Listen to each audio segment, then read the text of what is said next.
Ang bahaging ito ay hatid sa inyo ng Shopinas.com. Easy, secure, happy shopping!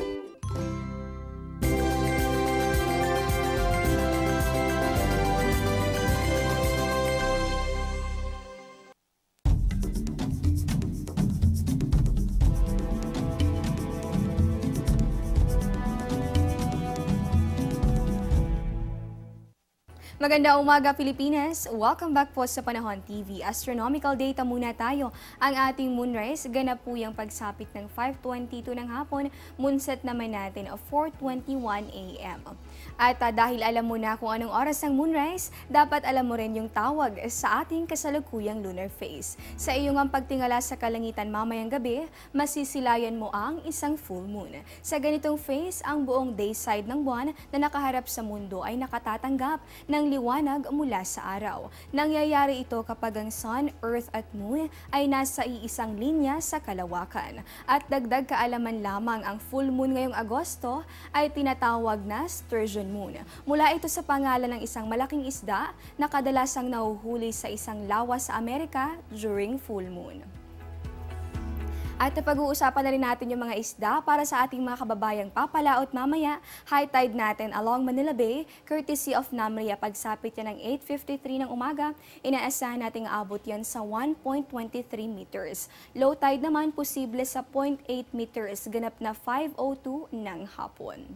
At level naman ng tubig sa mga pangunahing dam sa Luzon ang ating pag-usapan. Kabilang nga sa ating mga binabantayan itong bahagi ng Pantabangan, Magat at Angat Dam. Sa pinakahuling mga datos mula sa Pag-asa, nagkaroon pa rin ng pagbaba ng level ng tubig. Dito yan sa Magat Dam, matatagpuan sa Isabela. Umabot yan sa 0.8 meters nitong mga nakalipas na oras. Mas positibo naman yung naging epekto ng mga pag-ulang dala ng habagat dito sa may bahagi ng Pantabangan Dam sa Nueva Ecija, kung saan umakyat ng 0.46 meters yung level ng tubig nitong mga nakalipas na oras. Sa may bahagi naman nitong Bulacan, partikular itong Angat Dam, umakyat din ng 1.45 meters yung level ng tubig doon sa nasabing dam.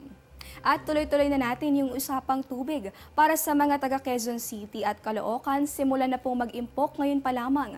Sa anunsyo ng Maynilad, magsisimula na mawala ng tubig alas 10 ng gabi sa Huwebes hanggang alas 3 ng hapon sa Biyernes. Kabilang sa mga maaapektuhan lang ng 17 oras na water interruption, itong Barangay 167 hanggang 172, 174 hanggang 175 at 177 hanggang sa 178 sa syudad ng Caloocan.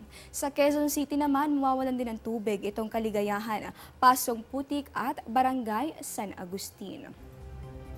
Sa mga motorista naman, epektibo na nga simula kahapon itong experimental odd-even scheme. Sa abiso ng MMDA, una itong sisimulan sa F. Legazpi Bridge mula sa East Bank Road hanggang sa Eusebio Avenue.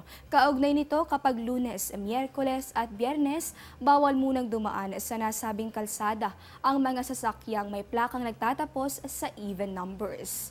Ang mga nagtatapos naman sa odd numbers, bawal munang dumaan sa natitirang araw ng linggo. Ilang paalala muna tayo, magbabalik pa ang Panahon TV.